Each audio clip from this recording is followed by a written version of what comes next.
Question for Coach Hamilton. Please just use the raise hand tool and we'll get to as many as we can here in the next 10 minutes. And we will go to Kurt Weiler first. Go ahead, Kurt. Hey, Leonard. Hope you're well. I was just wondering, talk about Anthony Polite. He's obviously been a guy. He's that fifth-year guy. He's been around for a while. What can you say about his growth as a leader, just the development he's made kind of in that capacity? Well, Anthony has been fortunate enough to have been on a team with some really outstanding leaders. And so he's always had kind of a support role. And so now he's put in a position now where he has to exercise his position as one of the elder statesmen on our team. And that's a challenge. That's an adjustment that guys go through. I have to say he's leading by example. He's such an unselfish guy that we've had to prod him and to be a little bit more aggressive offensively. We all know he rebounds and defends very well, but he's unselfish, tries to be a team guy. And on this particular edition of Seminole basketball, we need him to be a little more aggressive offensively than what he's been in the past. And that's a little bit of a challenge for him.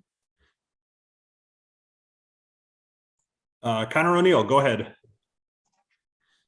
Speaking a little bit about developing and kind of prodding to be an offensive presence, what has been the growth for Malik Osborne and what's helped him kind of take this next step into being as efficient as he's been this year? Malik has probably been more challenged because we kind of bounced him back from a perimeter position to an inside post position. And when Tanoa Tagam came down with the injury, that moved him, back to the 5, not because of anything other than we just need some experience at that position. And our quote 5 or center, whatever you call it, position is probably more key to us than it is in a lot of other situations. He sets the tempo, sets the screens, or he does the dribble handoff, and it's a little more challenging. So bouncing back and forth, being one of our better perimeter shooters, and then not really being an inside guy has been somewhat challenging to him. But he has just tried to give us whatever he felt we needed in order for us to be successful.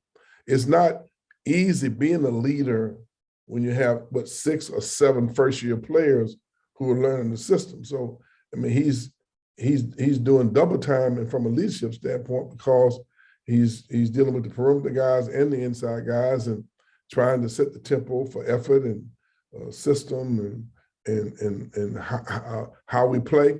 So he's been kind of his leadership skills have definitely been challenged. We'll go next to Benjamin Meyerson. Go ahead, Benjamin. Hey, Coach. I hope you're doing well. I just wanted to ask you about Cam Fletcher. I know he had a really good offensive game, but I was wondering if you could talk about his defensive versatility. It seems like he fits really well in your system where you guys switch so much. Well, Cam is definitely in a learning mode, learning our system offensively and defensively. I mean, he has a tremendous amount of energy, and he makes a few mistakes because he's kind of a risk taker and he's an aggressive, confident guy. He's only scratching the surface of what his potential could be.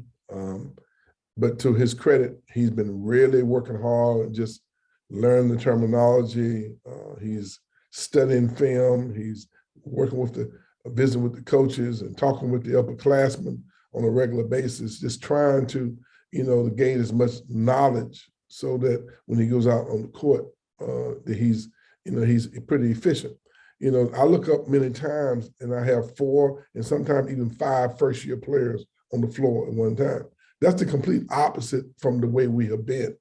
A few years ago, we worked Devin Vassell. He was the only guy. Then it was Patrick Williams, and then Scotty Barnes. Those guys didn't have to worry about leading other guys that were inexperienced. Now, the inexperienced guys, the first-year guys, outweigh the guys who are the veterans, and it's presenting a little bit of a challenge for all of us to kind of mix this level of this team together. And we're making progress, though. I love the team, love the attitude, but Cam falls into that category where he's learning on the fly with some other guys, and the pause and all that factors in. I have to say I'm very pleased with where he is. We'll go to the Orlando Sentinel. Go ahead and identify yourself and then go ahead with your question, please. Matt Rochelle from the Orlando Sentinel, excuse me. Good morning, Leonard. How are you doing? Good morning. I wanted to ask, you talked about those first-year players and kind of challenges you met there. You were off for maybe a couple of weeks. You had challenges, missing games for a couple of weeks. How has that kind of helped with the chemistry? How were you able to kind of handle chemistry? And how was that kind of maybe helped with your conditioning as well with some of these younger players? Well, it definitely has not helped with the conditioning because we missed, we hadn't played for 17, 18 days. And then those days we did work out. We did have some opportunity for them to be in the gym by themselves, 1-on-0, getting shots up and challenging them to get a little exercise. And then I think prior to this game against North Carolina State, I believe we had 3 days where we had a full complement of all our players together, as opposed to, a few here and a few there. So, but we all are going through this challenging period dealing with the virus. It's been kind of a moving target. I hear some guys say they only test when they have symptoms, but I had it and I had no symptoms. So, how do you keep everybody safe?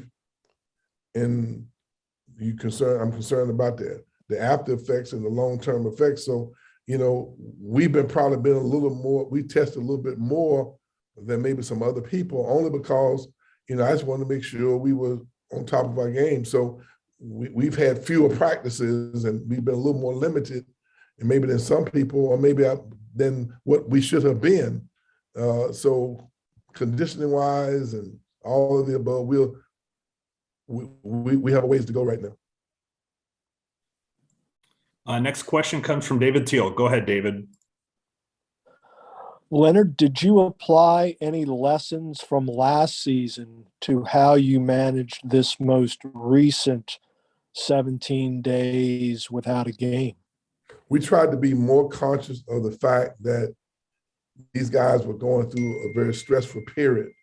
And I've tried to understand, be a little more tolerant, and then communicate more with them, dealing with the frustrations of not being able to go home for Christmas and, not having a chance to spend time with your loved ones, and then being isolated. Sometimes you contract trace, and sometimes you isolate yourself. We just tried to communicate more because each kid comes from a different place mentally and emotionally, and you can't just make one statement that covers everybody. So we've communicated more. We tried to be a little more conscious.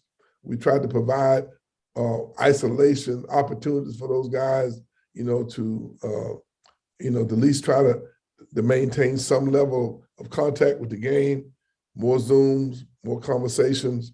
And these are different type of times we're going through. And I can imagine 18, 19, 20 years old, what I would have been thinking if I'd have been as isolated and not having the opportunities to participate like these guys have over the last couple of years.